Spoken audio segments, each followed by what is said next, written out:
শুভ সকাল সবাইকে আরেকটা নতুন ব্লগে আপনাদের অনেক অনেক স্বাগত জানাই।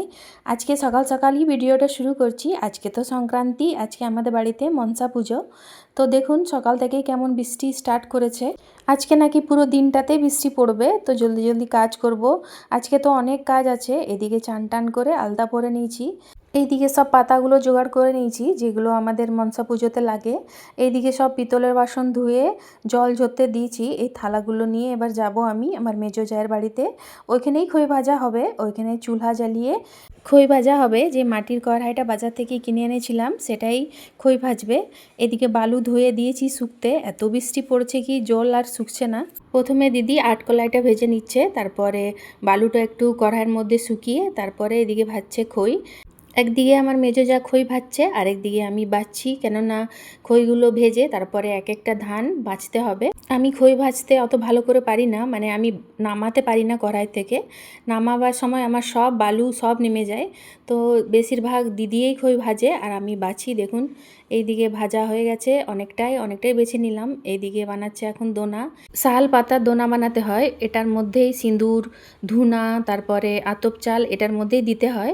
তো দেখুন এক এক করে ধোনা অনেকগুলোই বানানো হয়ে গেছে। এরপরে চলে এসেছি আমি বাড়িতে। দেখুন সব রেডি করে নিয়েছি। এদিকে দুধ, সিঁদুর, আতপ চাল, ধুনা, ফুল, বেলপাতা সব কিছুই। তারপরে এদিকে প্রদীপও রেডি করে নিয়েছি, তারপরে সন্ধ্যা দিব। তো তারপরে এখন সন্ধ্যার আগেই পুজোটা করে নেব। 6:30টার মধ্যে আমরা পুজো করি। দেখুন আপনাদের কার কার বাড়িতে মনসা পুজো হয় অবশ্যই আমাকে কমেন্টে বলবেন। আমাদের মুড়িতে তো শ্রাবণ মাসে সংক্রান্তিতেই সবার বাড়িতে পুজো হয়। তো এবারে তো আমি একাই উপোস করেছি, অন্যবারে আমার হাজব্যান্ডও উপোস করে, তো এবারে ও করেনি।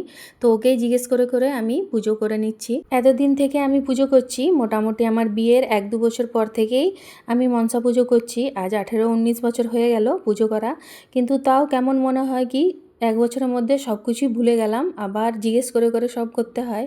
মেজো যাকেও সব জিজ্ঞেস করে নিলাম, আবার আমার হাজব্যান্ডকেও জিজ্ঞেস করে নিচ্ছি। এরপরে পুজো আমার কমপ্লিট হয়ে গেল। এরপরে প্রদীপ জ্বালিয়ে নেব, ধুনো জ্বালিয়ে নেব, তারপরে প্রণাম করে নেব সবাই মিলে। আপনারাও সবাই প্রণাম করে নিন, মা মনসা সবাইকে ভালো রাখুক, এটাই বলার ভগবানের কাছে। এরপরে তো আমার পুজো কমপ্লিট। ভিডিওটা তাহলে এই পর্যন্তই রাখছি। সবাই ভালো থাকবেন, সুস্থ থাকবেন, সাবধানে থাকবেন। দেখা হবে পরের আরেকটা নতুন ভিডিওতে। আমার ভিডিওটা দেখার জন্য আপনাদেরকে অনেক অনেক ধন্যবাদ।